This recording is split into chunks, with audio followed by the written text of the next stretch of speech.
warahmatullahi wabarakatuh.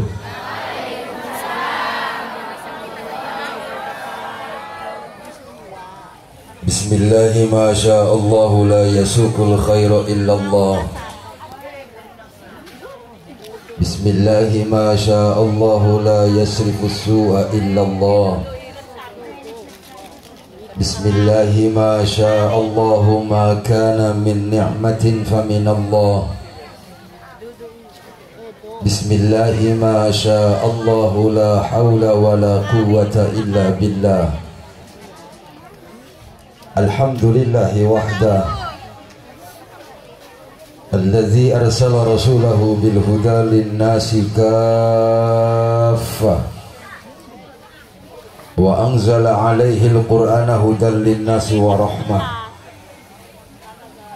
Ashhadu an la ilaha illallah wahdahu la syarika lah wa ashhadu anna Muhammadan abduhu wa rasuluhu la nabiyya wa la rasula ba'dah. Allahumma fasalli wa sallim ala rasulir rahmah sayyidina wa habibina wa syafi'ina wa qurrati a'yunina wa maulana Muhammadin wa ala alihi wa ashabihi hudatil ummah salatan wa salaman daimaini mutalazimaini ila yaumil qiyamah. Amma ba'du faqad qala Allah ta'ala fi ayatihil karimah al-muwafiq li hadhihi al-walimah wa huwa asdaqul maqalah. Fa idza qara'ta al-Qur'ana fasta'idz billahi minasy syaithanir rajim. A'udzu billahi minasy syaithanir rajim. Bismillahirrahmanirrahim. Inna aradna al-amanata 'alas samawati wal ardi wal jibali fa abaina an yahmilnaha wa ashfaqna minha wa hamalaha al-insan innahu kana zaluman jahula. Wa qala an-nabiyyu Muhammad sallallahu alaihi wasallam as-salatu mi'rajul mu'minin. Shadaqallahu al-'azim wa ballagha rasuluhu an-nabiyyul karim. Wa nahnu ala dzalika minasyahidina wa syakirina walhamdulillahi rabbil hadratal mukarramin wa sadatal muhtaramin wa ashabal fadilah. Segenap para alimin ulama, para masyayikhinal kiram, para kiai, para kesepuhan bini sepuh, tokoh agama, tokoh masyarakat, bil khusus para dewan guru setempat. Mohon maaf tidak saya sebutkan namanya satu persatu, ta'ziman wa takriman bi ashabil hujjah. Kita doakan mudah-mudahan guru-guru kita senantiasa Allah panjangkan umurnya yang barokah. Tidak lupa yang saya hormati para qori, baik qori setempat ataupun qori tingkat nasional dan internasional, yang sudah melantunkan suara emasnya. Mudah-mudahan Allah tambahkan berkah ilmunya. Aparatur pemerintah minal adna ilal a'la, dari mulai RT, RW, atau Bapak Kepala Desa, kita doakan mudah-mudahan aparatur pemerintah yang hadir di tempat ini senantiasa Allah jadikan para pejabat yang meningkatkan kualitas imannya di hadapan Allah Subhanahu wa ta'ala. Segenap panitia peringatan Hari Besar Islam Isra wal Mi'raj Nabi besar Muhammad sallallahu alaihi wasallam di Masjid Jami' Baitur Rahim. Kita doakan para panitia berikut masyarakat, mudah-mudahan segala rupa bentuk pengorbanan, baik yang korban harta, korban tenaga, mudah-mudahan Allah balas dengan balasan yang berlipat ganda. Ya Rabbal. Bapak-bapak, ibu-ibu, para santri as'adakumullah. Syukur alhamdulillah kita panjatkan kehadirat Allah Subhanahu wa ta'ala. Pada malam hari ini kita semua bisa berkumpul di tempat yang mulia dalam rangka memperingati dua peristiwa yang sangat penting, Isra dan Mi'rajnya baginda Rasulullah sallallahu alaihi wasallam. Mudah-mudahan perkumpulan kita malam hari ini Allah catat sebagai nilai ibadah, amal soleh untuk kita nanti di yaumul qiyamah. Salawat teriring salam Semoga Allah limpah curahkan kepada junjungan alam Habibana wa Nabiyana Muhammad sallallahu alaihi wasallam.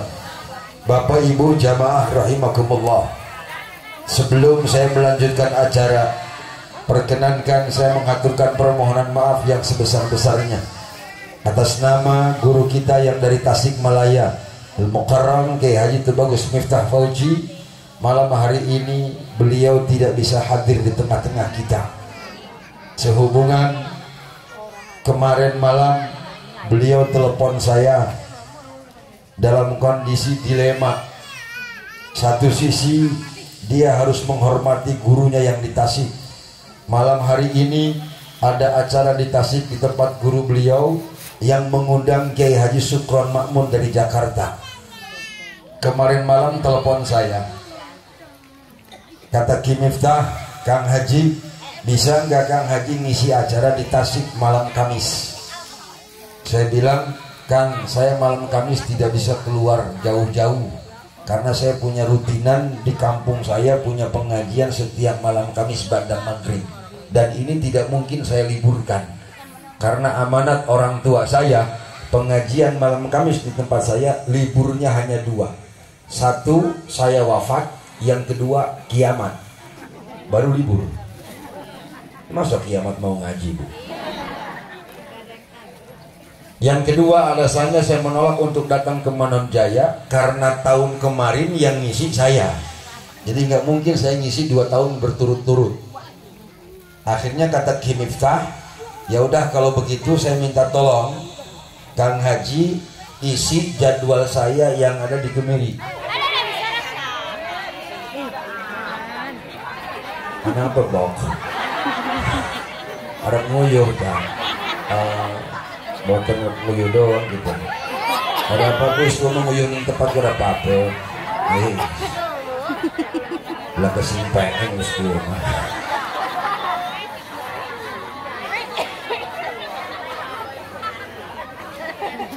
Wis ada di takuan itu wis. Ada nguyuh jadi wis.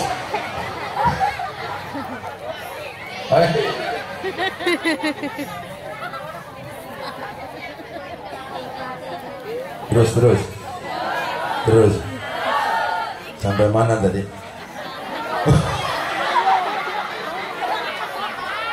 Jangan lebay, wong tuwa nguyuh.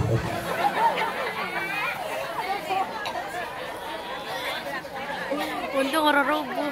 Jadi atas nama Kiai Haji Miftah Tubagus Miftah Fauji mengaturkan permohonan maaf kepada panitia yang memang waktunya beliau yang menentukan hari ini dari Ki Miftah, karena memang besok pagi harusnya Ki Miftah juga ngisi acara di Tangerang, Bu.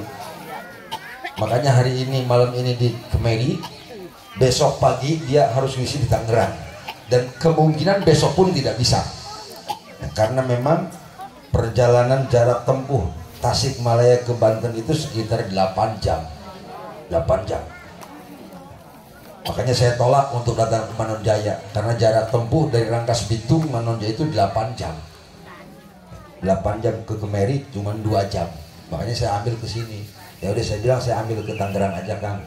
Saya ngisi Tangerang, Kang Haji ngisi di Manon Jaya. Saya bilang sama aja kok ukurannya.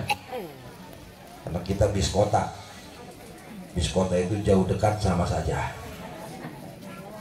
Jadi sekali lagi, mudah-mudahan panitia berikut masyarakat tanpa mengurangi semangat kita malam hari ini untuk memperingati Isra wal Mi'raj.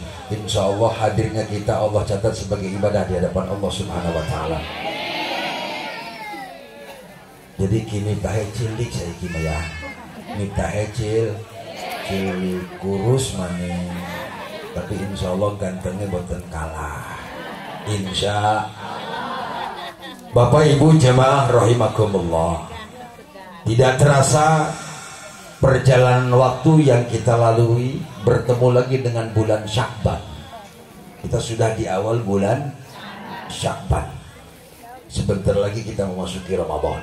Mudah-mudahan Allah panjangkan umur kita, Allah sehatkan kita, dan Allah tingkatkan kualitas ibadah kita di bulan Ramadan yang akan datang.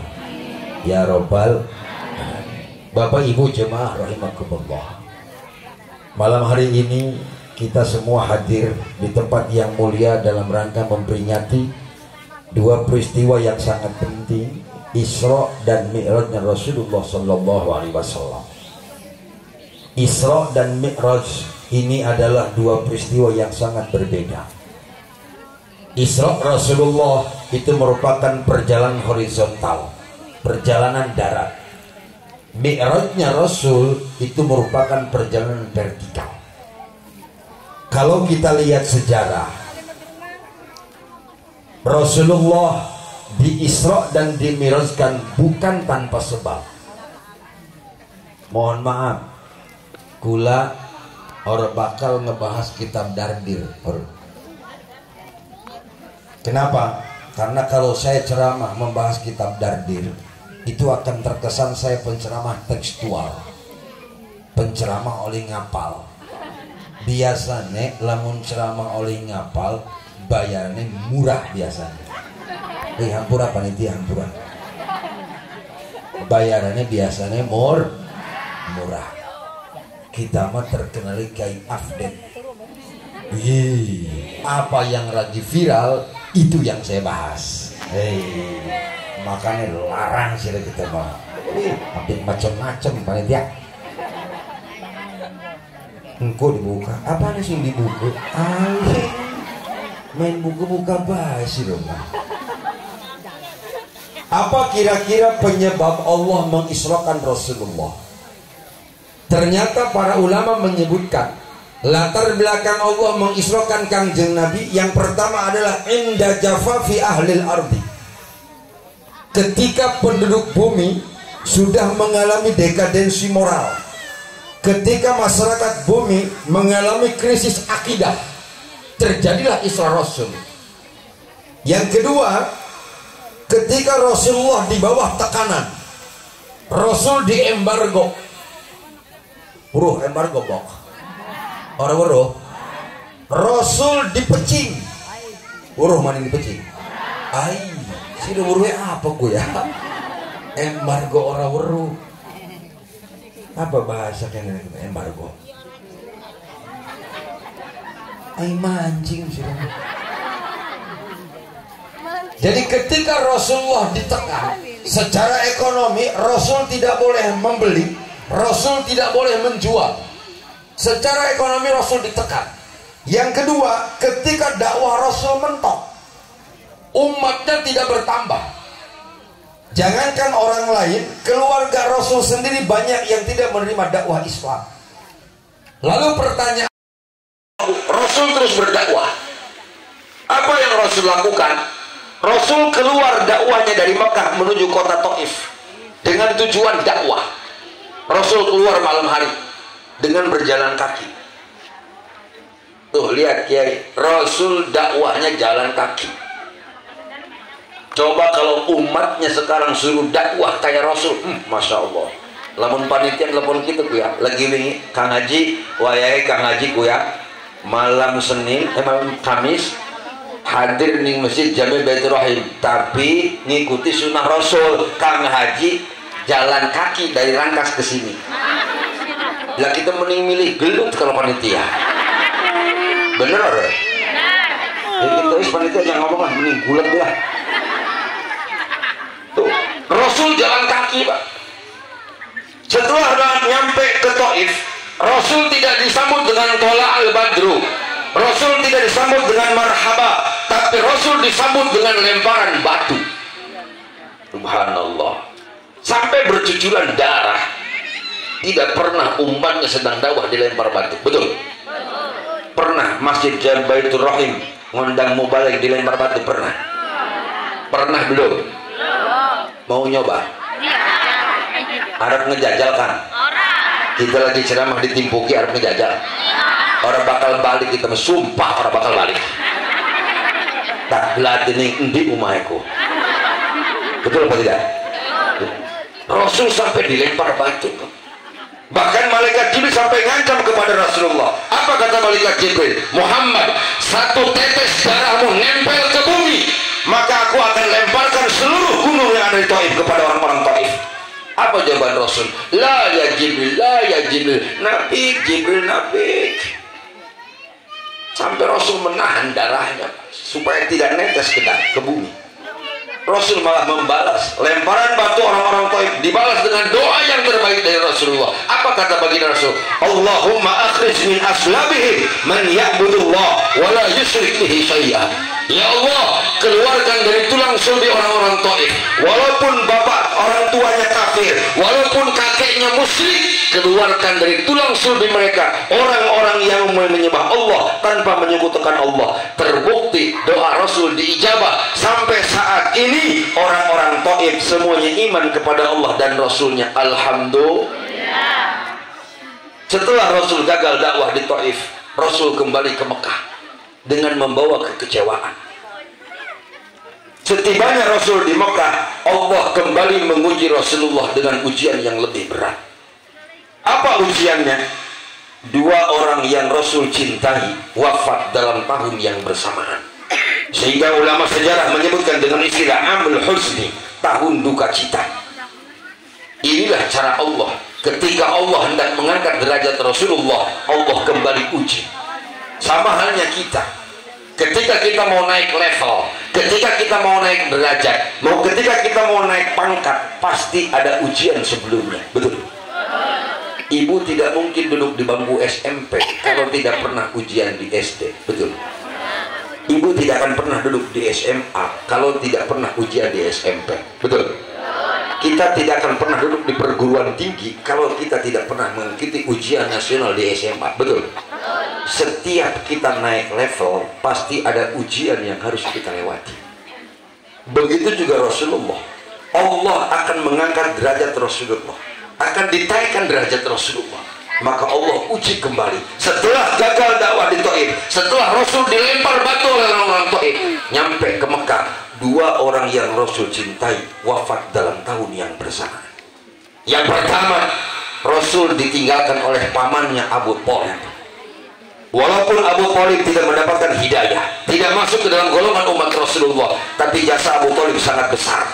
Karena Abu Thalib lah yang membackup Rasulullah, yang melindungi Rasulullah dari ancaman orang-orang kafir Quraisy. Selama Abu Thalib masih hidup, tidak ada satupun masyarakat kafir Quraisy yang berani menyentuh kulit Rasulullah.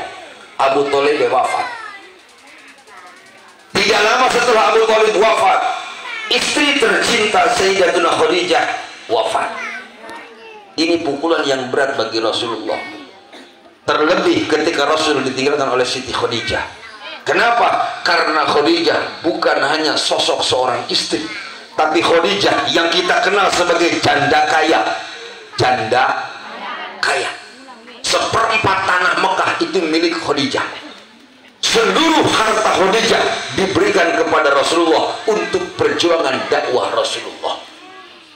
Bu, rungkaken Khadijah Rasulullah mengkonon sejen karo Khadijah kene, sejen. Anu Khadijah sekane. Hampur aja.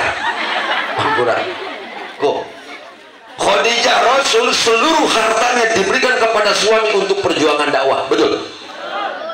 Ari Khadijah kene siapa? Khadijah kene. Ya? Tukang ngentekaken duit. Bener. Maka wajar ketika Khadijah wafat, Rasul terpukul. Karena Rasul sadar, sehebat apapun laki-laki tanpa ibu-ibu lake apa-apa sirku. Luar bapak-bapak, mohon maaf bu, fitrah laki-laki dasarnya wong lanang, lamun lake wong wedon bloon kabeh. Iya bener deh. Wong lanang lamun lake wong wedon bloon kabeh. Ki, bayangaken niki kampung apa ngaranne? Hah? Benyawakan. Lamun penduduk Benyawakan kabeh wong lanang, yakin kula mah bloon kabeh. Ih bener deh sih. RT-ne bloon, RW-ne bloon, ustade yes pada baik. Lah bingung wong lanang orang kependak lawan bingung Pak. Betul tidak? Karena punten, mohon maaf, fitrah laki-laki tanpa ibu-ibu lawan. Ampun apa? Lamun ngaji karo ngodon memang konon diangkat dikit, angkat dik, diangkat, diangkat. Setuju bapak?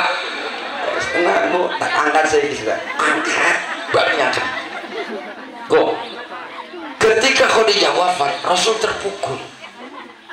Makanya mohon maaf, Siti Aisyah, istri Rasulullah, hanya mampu dibuat cemburu oleh Khadijah. Aisyah tidak pernah cemburu kepada istri-istri yang lain. Aisyah tidak cemburu kepada Maria Qibtiyah. Aisyah tidak cemburu kepada Siti Hafsah. Tapi Aisyah sangat cemburu kepada Khadijah. Ada dalam sebuah hadis mengatakan, "Maghirtu ala imra'atin fid dunya, maghirtu ala Khadijah min kasrati dzikrihi iyyaha." Kata Aisyah, tidak ada satupun wanita di alam dunia yang mampu membuat aku cemburu, kata Aisyah, kecuali Khadijah. Kenapa? Min kasrati dzikrihi iyyaha, karena Rasul sering menyebutkan kebaikan-kebaikan Khadijah. Bisa dibayangkan, seorang penyokong ekonomi, penyokong materi, wafat dalam tahun yang bersamaan, Rasul merasa terpukul. Karena Rasul sadar, sehebat apapun laki-laki, tanpa ibu tidak ada apa-apanya. Karena mohon maaf, ada dua sisi perempuan yang tidak bisa ditandingi oleh laki-laki. Ada dua kehebatan ibu-ibu yang tidak bisa ditandingi oleh laki-laki. Warahakan apa ini? Warahakan endahuro wong lanang. Endahuro. Satu, kehebatan wong wadonku. Siji, bisa nyusui. Apa jadi bu? Nyusui. Senajan wong lanangku duwe pangkat, awake gua gak kumise gua deh, jajal kon nyusuni anak bisa. Waduh, palang sih. Betul. Yang kedua, kehebatan wong wadon yang tidak bisa ditandingi oleh laki-laki adalah head. Apa bu? Head. Menstruasi. Ih, bapak-bapak rungkakan gini. Syukur, beruntung iku head Allah takdirakan wong wadon doang. Alhamdulillah. Coba weh pemuda mikir sih itu ya. Pemuda, bapak-bapak, coba bayangkan ke, andai kata Allah nakdirakan wong lanang head, aduh, bingung masang softtek gitu.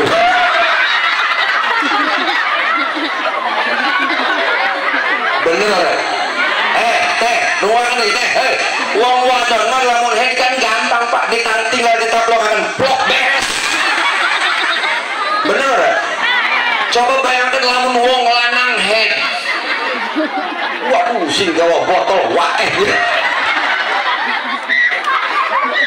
Makanya mohon maaf, nih kaum ibu wajib bersyukur kepada Allah ketika Islam datang dibawa oleh Rasulullah, harkat martabat kaum wanita diangkat oleh Allah. Alhamdulillah. Ingat pak, sejarah tidak bisa kita lupakan. Di zaman jahiliyah sebelum Islam datang, wong wadon ku laka hargane. Wong wadon laka hargane. Mohon maaf, di zaman jahiliyah punya kebiasaan ketika seorang wanita hamil, suaminya bukan sibuk jadi bidan, bukan sibuk nyari rumah sakit, tapi sibuk bikin sumur kecil di dalam kamar.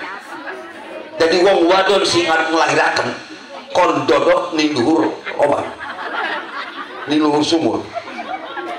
Kalau bayi yang dilahirkan di zaman jahiliyah adalah bayi laki-laki, ini kebanggaan buat masyarakat jahiliyah. Bayi itu akan diarak keliling Mekah. Kenapa? Karena bayi laki-laki dianggap membawa keberuntungan.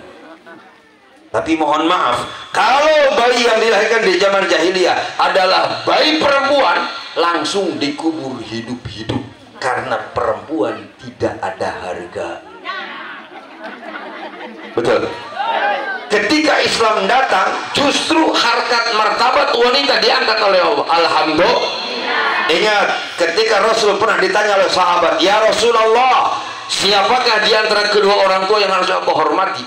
Rasul dengan tegas menjawab, "Ummuka," ibumu. Lalu siapa lagi Rasul? "Ummuka," ibumu. Lalu siapa lagi Rasul? "Ummuka," ibumu. Terus siapa lagi Rasul? Baru bapakmu. Jadi ibu telu, bapak. Ulangi, ibu telu, bapak. Ya memang kudune mengkono. Ibu telu, bapak. Ya memang mengkono. Setuju bapak-bapak? Harisir melotot niku apa maksudnya? Maksudnya ibu disebutkan telu balen, bapak hiji. Kenapa ibu disebutkan 3 kali? Karena Islam sadar maju mundurnya generasi Islam itu tergantung ibu. Betul. Anak pinter hasil didikan ibu. Anak bodoh hasil didikan Aisyah. Di orang adil wong modern mungkinan pakai giliran anak pinter di aku dewe, anak pinter wih anak emak bener ya. Bagi anak bodoh deh pasti nggak ada bapak. Ibu disebutkan 3 kali oleh Rasulullah karena Islam sadar ibu itu madrasah pertama. Artinya apa? Sebelum anak kita masuk ke sekolah, ibulah yang pertama kali menanamkan ilmu kepada anak. Betul? Si ngajar ngomongin anak itu siapa? Ibu. Makanya ini mohon maaf, ini berangkat dari sebuah keprihatinan. Kalau kita melihat jumlah umat Islam, perkembangan umat Islam dari tahun ke tahun, umatnya terus bertambah. Alhamdulillah. Bahkan sensus dunia mencatat pemeluk agama Rasulullah, pemeluk agama Islam jumlahnya sudah lebih dari 1 miliar. Satu sisi kita bangga, tapi di sisi lain mohon maaf, kalau kita melihat riwayat Imam Bukhari, Rasul pernah mengatakan, "La ya'ti 'alaikum zamanun illa walladzi ba'dahu syarrun minhu hatta talqaw rabbakum." Kata Nabi, tidak akan datang satu zaman kepada kalian terkecuali manusia akan semakin rusak, agama akan semakin hancur dibandingkan tahun-tahun sebelumnya. Berarti riwayat ini menunjukkan umat Islam di akhir zaman akan semakin repot. Pertanyaannya, apa benar ucapan Rasulullah? Mari kita buktikan. Kita buktikan. Masa iya Rasul bohong? Betul? Mustahil Rasul bohong. Kita buktikan. Hampir 3 tahun umat Islam di seluruh dunia dihebohkan oleh sebuah berita yang sangat menggemparkan ketika munculnya virus corona.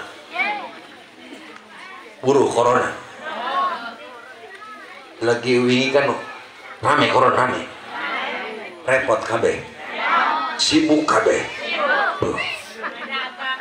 luar biasa. Ori-ori dagang, cing sekolah libur, betul, pegawai libur, ngaji libur, sholat tuh lihat.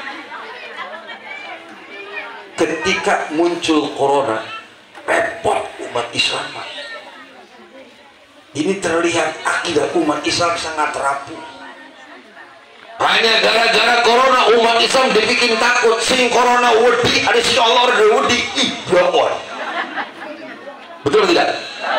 Padahal kita sadar corona itu makhluk. Kita nggak sadar Pak. Justru gara-gara corona umat Islam dirugikan. Setiap buka TV yang selalu diumumkan oleh pemerintah adalah angka kematian. Betul? Sing mati diumumkan jumlahnya, tapi sing metu orang diumumkan kan belum. Karena angka kematian dan angka kelahiran itu akan berimbang. Ini nggak adilnya negara. Kita nggak sadar dibodoh-bodohi, di prank sih karena corona. Mohon maaf, kita dendam sebenarnya Pak. Dendam. Tahun wingi genep 60 panggung batal.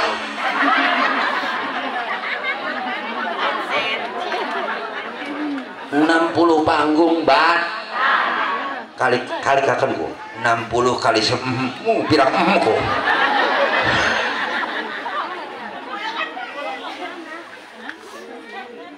kita dirugikan gara-gara corona. Sekolah dipaksa libur, 2 tahun anak kita tidak masuk sekolah, betul? Sekolah dipaksa libur, pabrik jalan terus, betul? Gara-gara corona pengajian banyak yang dibubarkan, masjid banyak yang dikosongkan, tapi pasar ramai terus, betul? Gara-gara corona muludan tidak boleh, rajaban tidak boleh, hajatan tidak boleh, pilkada jalan terus, betul? Hello, tidak edan pesadar. Kita nggak sadar dibodoh-bodohi Pak. Mohon maaf, saya salah satu orang yang tidak percaya dengan itu, tidak percaya. Tidak akan ada corona, tak kolonu lah. Kenapa? Karena kita dibodoh-bodohi Pak. Jadi hilang dewek menang baik. Bener? La ilaha illallah. Tuh. Mohon maaf, waspada wajib, ikhtiar wajib, udim aja.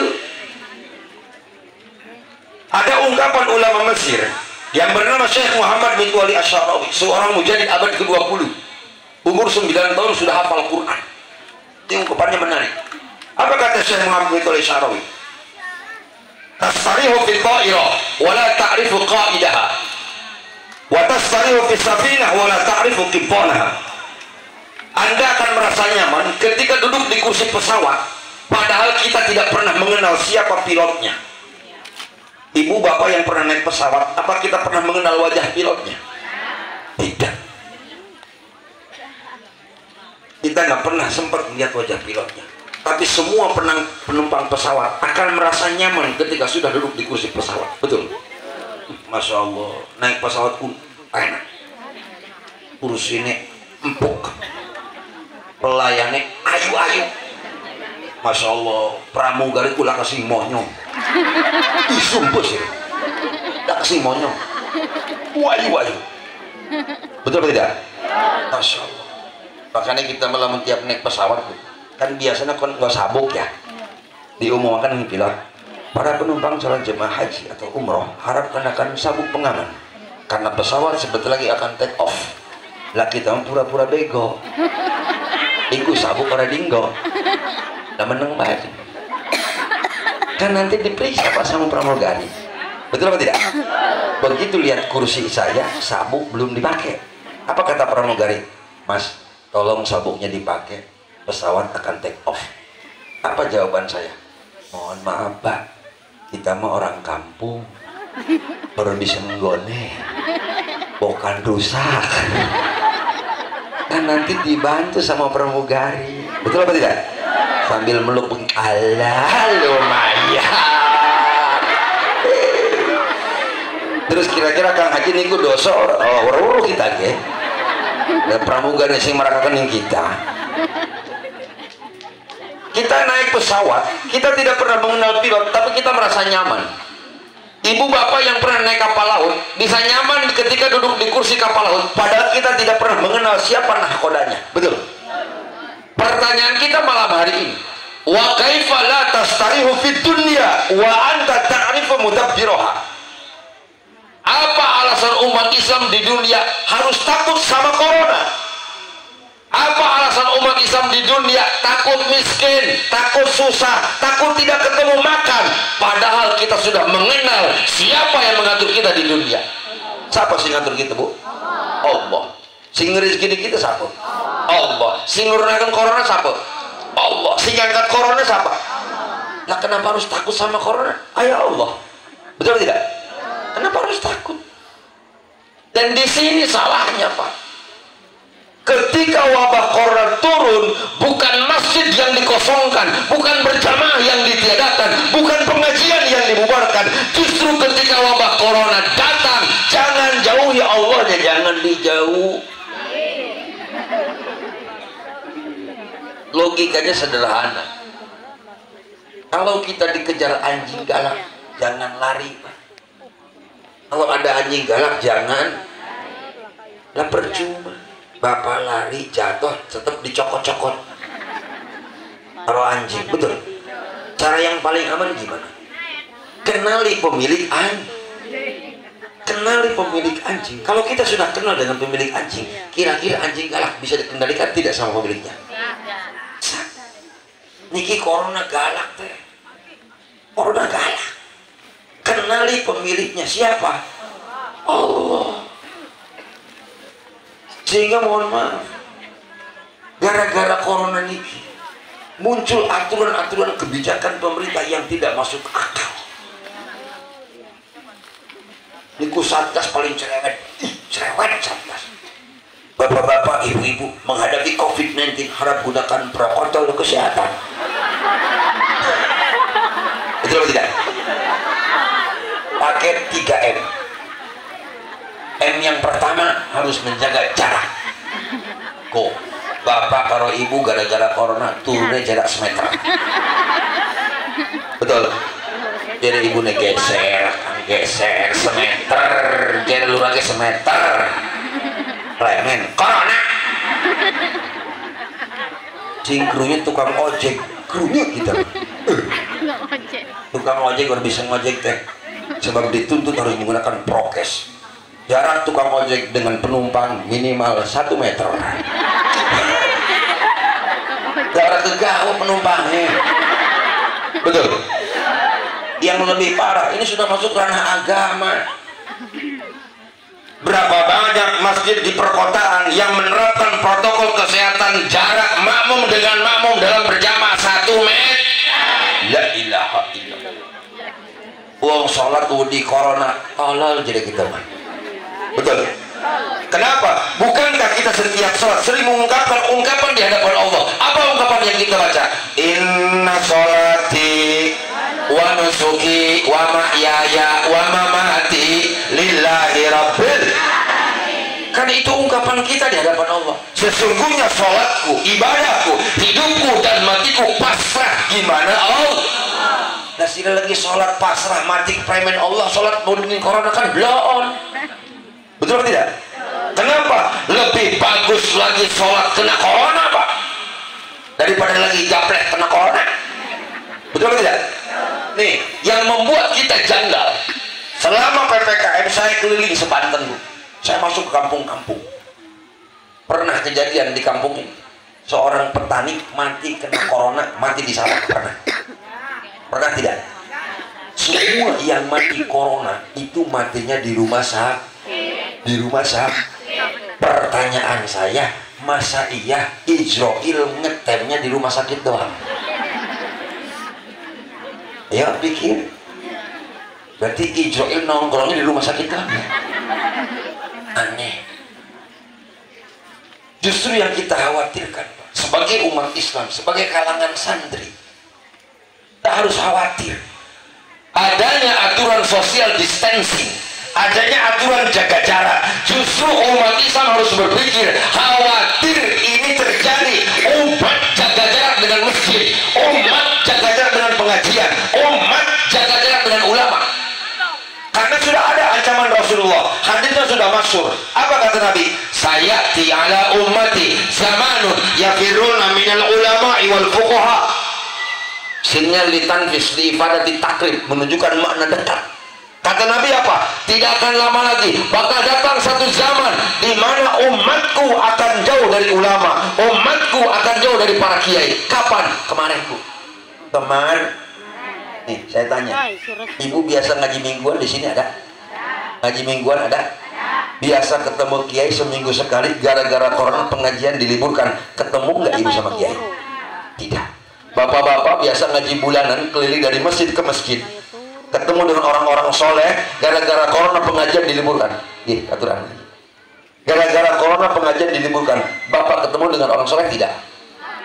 Ini yang dikhawatirkan. Ketika umat sudah jauh dengan ulama, umat sudah jauh dengan orang-orang soleh, maka dipastikan umat akan semakin jauh dari Allah. Na'udzubillahi min. Ini gara-gara M yang pertama. M yang kedua harus menggunakan masker. Nah, ini lagi aturan blow on. Yang waras wajib nggo masker. Orang gila bebas. Betul. Pernah ibu lihat orang gila pakai masker?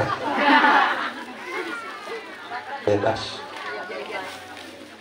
Padahal kalau kita melihat aturan WHO, penularan virus itu dari orang ke orang.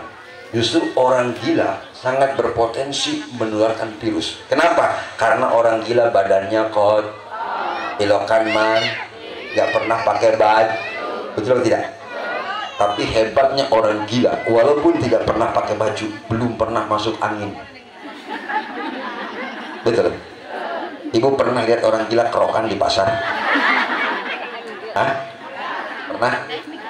Pas jalan-jalan ke pasar lihat orang gila kumpul, reuni sesama orang gila. Yang dikerok sama yang ngerok lagi curhat. Kata yang ngerok, Kang, wis sih edane Kang. Kata yang dikerok, lumayan suwe. Tidak tahu kan? Ana 20 tahun mah. Udah irang badan kita nih. Apa jadi sing ngerok? Kakang senior edane ya. Tuh lihat. Makanya mohon maaf Bu, saya paling tersinggung ketika ceramah lihat perempuan yang pakai masker. Saya tersinggung, paling tersinggung. Kenapa? Karena saya tidak bisa membedakan endi sing ayu, endi sing monyo. Digati sih loh. Ya pemuda ya, lamun ngedelang uang wadon nggo masker kan gati. Jadi kita ayu tak monyo nih. Soalnya punten Bu, kita mah pernah trauma. Punya pengalaman buruk,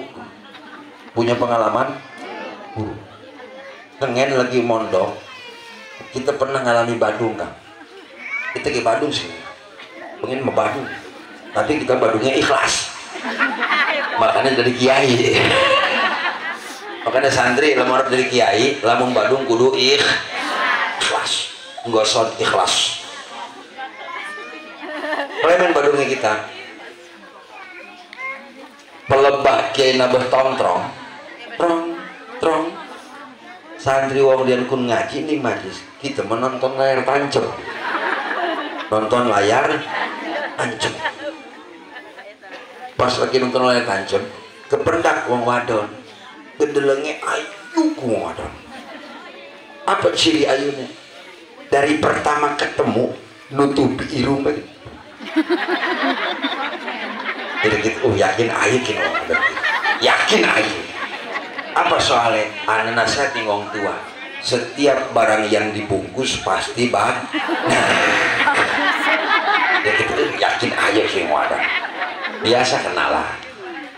Pas kenalan kan ditaken, Neng, pengen bakso, langsung goyang kemana? Jadi kita gagal gitu. Aji nyerah man, tahu di sini ya. Pengen es nih, gagal sih. Sing panas orang gelem, sing atis orang gelem. Karena pengen sing sedang sih. Pengen split nih, goyang mana gitu. Waduh, jadi kita ngegas kita jengkel. Jadi kita nih, napik goyang baik kun ngomong pengen apa? Wih, aja mikir dibayar, ditraktir karo AA. Wih, aja duit oleh nyeletaken. Akhirnya ngomong, jadi wong ngodonku pengen suah. Jadi kita suah apa punya? Sumpah kita gelati pedagang suah orang kependak teh. Tekan pegel gelati pedagang suah orang kependak. Akhirnya kita balik maning, maksudnya Arab nakoni suah niku apa? Untung anak bature saya ngerti. Jadi bature kan merene si nikun pengen kacang suuk. Jadi kita adoan sing suuk karo suah ya. Barang dibuka tiunge suwi la ilaha illallah. Ketipu gitu. Jadi kita sudah ayo. Ternyata bibirnya sumbing lah, makanya langsung ada deh sehingga masker bukan suah sih lagi. Tuh ternyata kalau kita pikirkan dengan hati, mohon maaf, apa yang menimpa negara kita ini merupakan bukti nyata dari hadis Rasulullah yang mengatakan bahwa umat Islam akan semakin repot. Umat Islam jumlahnya banyak tapi bagaikan buih lautan, banyak tapi terombang-ambing oleh ombak. Nih saya akan nanya, fitnah yang kemarin terjadi ini bukti nyata isyarat dari Allah bahwa dunia akan Allah kiamatkan. Nih saya tanya, ibu yakin dunia akan kiamat? Yakin? Iman sama kiamat? Manusia hidup bakal mati percaya? Mohon maaf Bu, kalau kita yakin dunia bakal kiamat, manusia yang hidup bakal mati, kenapa kita santai dalam urusan ibadah? Kenapa kita banyak meninggalkan sholat? Kenapa kita banyak meninggalkan pengajian? Padahal kita sadar dunia akan kiamat, manusia hidup bakal mati, kenapa kita santai dalam urusan ibadah? Mengejar-ngejar dunia sampai mengorbankan urusan ibadah. Padahal kita sadar dunia itu tipu-tipu, besti, tipu-tipu. Dunia itu tipu-tipu. Nih, Bu, kalau kita ingin memahami dunia sederhana, banyak yang kita bisa ambil pelajaran dari dunia. Di mana kita mengenal gambaran dunia? Lihat pemain bola. Bro, pemain bola. Oh, lihat pemuda. Pemain bola di lapangan itu adalah gambaran dunia. Setiap pemain bola beda istilah, beda tugas. Betul? Kita mengenal pemain bola paling depan itu striker, penyerang. Tugasnya mencetak gol. Betul? Kalau diibaratkan, striker itu adalah presiden. Jokowi, striker sih dong. Aja macam-macam. Urus-urus kayak striker, karena dia yang mencetak gol. Betul, dia yang membuat keputusan, dia yang membuat kebijakan. Itu tugas presiden. Yang kedua, di tengah lapangan kita mengenal pemain sayap. Apa tugas pemain sayap? Ngumpan bola untuk striker. Betul. Siapa sayap? Menteri, yang tugasnya memang membantu tugas presiden. Yang ketiga, kita mengenal pemain gelandang. Apa tugas pemain gelandang? Membangun serangan, membangun strategi serangan. Siapa pemain gelandang? Pejabat negara, gubernur, wali kota, bupati, camat, lurah, gelandang. RT mau mancing. Ampura teh. Terlalu kecil RT. Cilik, terus gelandangan besar mata, tinggal milih bola RT kok. Ampura teh. Yang keempat, kita mengenal pemain back. Betul. Apa tugas pemain back? Bertahan. Siapa back? TNI Polri, yang tugasnya mempertahankan NKRI, mempertahankan kedaulatan negara, mempertahankan keamanan. Itu tugas TNI Polri. Hansip orang mancing. Hampura sip. Cilik hansip. Karena hansip mah orang di nyanyi pestol. Bahaya sih. Sebabnya orang sekolah hansip. Bener. Lamun hansip nyekel pestol bahaya kan. Sing dikeker sikil, sing bolong endas. Bahaya. Makanya hansipnya di ini pentungan, priwit, hansip kok. Atau monyong nih priwit banget. Back. Yang kelima, di tengah lapangan kita mengenal pemain kiper. Betul. Apa tugas kiper? Meneng nih gawang. Siapa kiper? Ustadz, kiai, ulama, kiper. Paling teger sih jadi kiper. Paling enak dari kiper. Hebat kiper. Apa hebatnya kiper? Pemain bola pakai kaos warna abang. Kiper mah dewekan doang kuning. Cejen kiper mah, bener. Pemain bola enggak kolor pendek, kiper enggak training, betul. Yang kedua, kiper tuh paling enak, nggak perlu ngejar-ngejar bola, menang mending gawang. Betul? Coba lihat pemain bola di tengah lapangan, yang diperebutkan oleh pemain bola itu apa? Bola. Pinten bolanya? Iji. Itulah dunia. Bola itu gambaran dunia. Aqallu minal qalil, barang kecil dari yang sedikit. Bola. Bola itu dunia yang diperebutkan oleh semua pemain. Betul? Bloone pemain bola. Bloone pemain bola sing adoh dikejar-kejar. Betul? Bola dijauh dikejar, wis oleh di off kan bloon. Jadi kita bloon. Lah buat apa dikejar-kejar? Orang mau dioper juga. Betul atau tidak? Ternyata sifat dunia itu kayak bola, Pak. Sifat dunia itu kayak bola. Di jauh kita kejar, sudah kita dapat, kita off kan bloon. Uang apa kan hari ini? Kampung apa? Uang benyawakan anu sing migawe ning Jakarta. Aduh lu kan ning Jakarta gelati dunia. Betul? Pedagang sing subuh wis betul ning umah tukang pasar gelati dunia. Tukang ojek masih peteng wis gelati penumpang. Gelati apa? Dunia. Betul? Coba lihat pedagang kalau tukang ojek, Pak. Pedagang dapat uang dari pembeli. Tukang ojek oleh picis penumpang. Betul? Apakah uangnya dimakan sendiri oleh pedagang? Apa dioper sama anak istri? Dioper sama anak istri? Kan bloon aja kita. Bloon, Pak. Iya pada baik kita ki bloon. Bener kita yang ngerasa bloon kita ki. Ya Allah, tabarakallah. Jam pinten nih ki. Teh, hampura. Kecil kita karena rabi kita lagi turu saya ki. Bener, Pak. Bener. Lagi apa? Lagi turu. Kita megrowok di kawasan. Iya, kan ngaji kan kita pasti di ini kalau panitia. Ya udah panitia. Benar kan? Di ini pasti.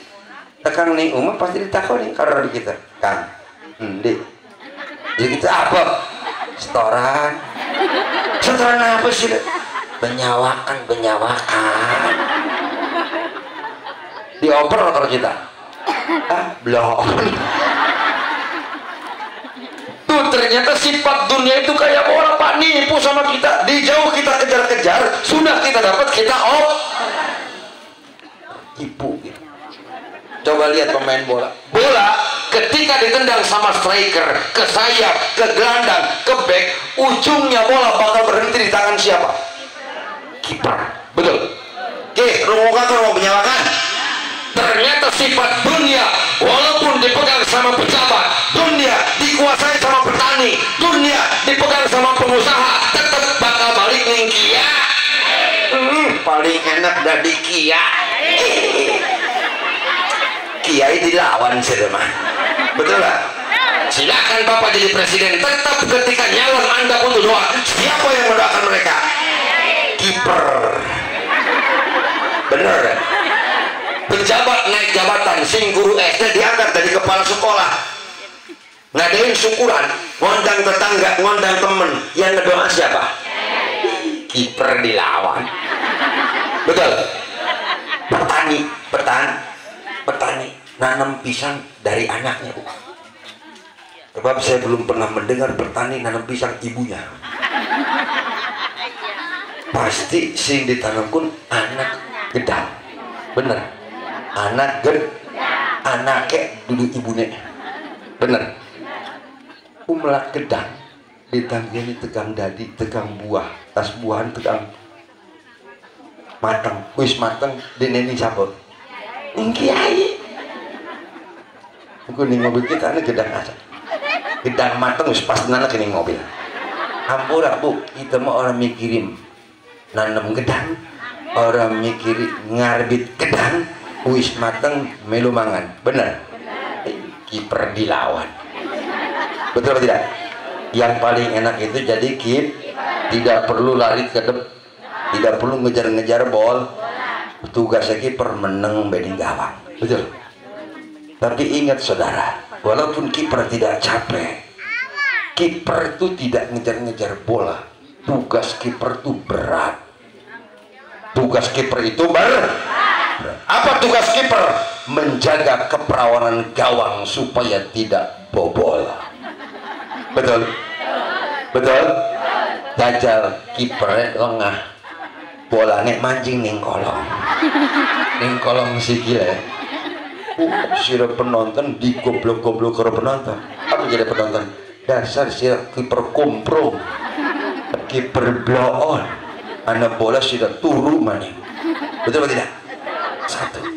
Yang kedua, walaupun kiper tidak capek, kiper tidak ngejar-ngejar bola, gerakan kiper itu dibatasi oleh aturan. Apa aturannya? Kiper itu tidak boleh menyentuh bola di luar garis putih. Tidak boleh. Kalau kiper menyentuh bola di luar garis putih, penalti 12 pas. Betul tidak? Dan ini sudah terjadi. Di kita kipernya terlalu depan. Kipernya pengen mancing ning harap. Kipernya pengen nyetak gol. Kipernya pengen mendampingi striker. Lah bobol gawang. Kita udah nyebutin ngaran, awas ya. Betul atau tidak? Maka ini yang dikhawatirkan, Pak. Apa yang Rasul katakan, umat Islam di akhir zaman akan semakin rusak, agama akan semakin hancur, karena kita sadar anak-anak kita sudah dihancurkan, pendidikannya dihancurkan, akhlaknya sudah dihancurkan. Betul? Masya Allah, kita prihatin Pak, lihat anak-anak kita sekarang nggak mendengar hal yang baru yang viral ikut-ikutan. Betul? Musim lato-lato, tato-tato, olol. Ada di sini atau ada? Rame? La ilaha illallah. Pada maghrib wudu ngaji taktok. Wih, palong gitu ning das. Hampuran teh. Buku anak kita pada baik bu. Taktok. Jadi kita nong sini gawe apa ku ya? Wih, lagi viral ki lato-lato. Jadi kita sudah ketinggalan. Saya bilang, saya dulu pernah main lato-lato. Anak saya nanya, emang Abi pernah main lato-lato? Oh pernah. Kapan? Dulu waktu di pondok. Lagi di pondok kan kita marah nggak celana jerok. Sempak orang-orang, laku sempak. Makanya kita mau pengen lato-lato pun gampang. Loh, cat boleh ada lato. Cuman lato-lato kita mah gagah atau gitu. Apa gagah? Bisa gawe siraku.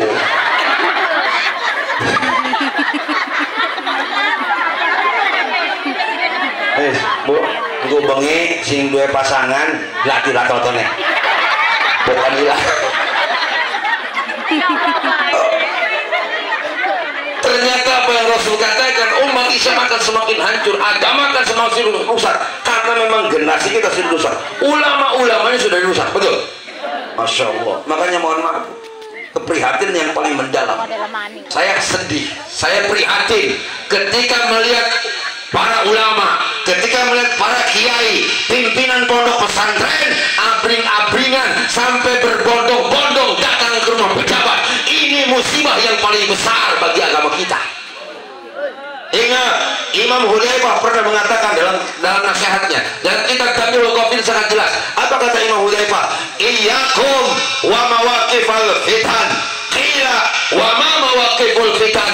Qala abwabul umara. Hati-hati para ulama, para kiai, para santri, hindari tempat-tempat fitnah untuk kalian. Ditanya Imam Hudzaifah, wa ma mawaqiful fitan? Apa yang disebut dengan tempat fitnah? Qala abwabul umara. Tempat fitnah untuk para ulama, tempat fitnah untuk para kiai, tempat fitnah untuk para pimpinan pesantren adalah rumah-rumah para pejabat. Tempatnya fitnah untuk para ulama. Ini yang dikhawatirkan ketika ulama sudah tunduk dan para pejabat. Ini adalah musibah yang tidak ada gentiknya. Na'udzubillahimin. Maka dari sini kita harus sadar, solusi yang harus kita hadapi di akhir zaman, tolong jaga kekompakan umat Islam. Insya Silakan kita beda partai, silakan kita beda warna, silakan kita beda pilihan, tapi ketika berbicara kepentingan agama harus di atas segalanya. Nah, mohon maaf Bu, 2024 inilah tahun final untuk umat Islam. Kalau 2024 umat Islam tidak bersatu, umat Islam masing-masing, maka tinggal tunggu kehadiran umat Islam di Indonesia. Kita belum sadar, lihat Indonesia bagian timur sekarang. Bagaimana kondisi masyarakat di Indonesia Timur, Kendari, mereka sudah dikuasai oleh orang Cina. Jangan sampai Banten yang kita cintai diinjak-injak harga dirinya orang-orang Cina. Maka harus bangkit para santri, para kiai, satukan kekompakan kita, satukan persatuan umat Islam, jangan sampai terpecah belah demi kepentingan agama kita. Insya Allah. Mudah-mudahan guru-guru kita senantiasa Allah panjangkan umurnya. Kita semua mendapat hidayah dari dan taufik dari Allah Subhanahu wa taala. Ya Rabbal, kira-kira paham boten? Paham boten? Lamun paham kita oleh amanat nih wong tua kita, ning abah kula amanat jere abah kula ji lamun sira ceramah ning di bae jemaah wis paham wis lireng. Di arep ditakene sebalen maning ki om paham dereng paham durung paham. Ibu kita melu amanat mana jadi ibu kita mungkin ji bo abah amanat ibu gar amanat jadi kita amanat mana apa Bu lamun haji wis ceramah wis oleh sejam jemaah sing ngerugakan durung paham baik sih mending balik ji mending turu capek-capek sih ceramah paham baik wis mending turu. Wis mudah-mudahan perkumpulan kita Allah jadikan amal soleh, Allah catat sebagai nilai ibadah di hadapan Allah. Mudah-mudahan kita dipertemukan di surganya Allah Subhanahu wa taala. Yang benar itu datang dari hidayah dari Allah Subhanahu wa taala, yang salah itu dari kelemahan saya. Mudah-mudahan dibuka pintu maaf yang sebesar-besarnya. Akhirul kalam, ikan hiu warna abu-abu. I love you Bu. Wong tu kabeh. Ikan hiu, ikan teri, ikan tuna, ikan tongkol. Itulah nama ikan-ikan di laut. Sekian wallahul muwaffiq ila aqwamit thoriq. Wassalamualaikum warahmatullahi wabarakatuh.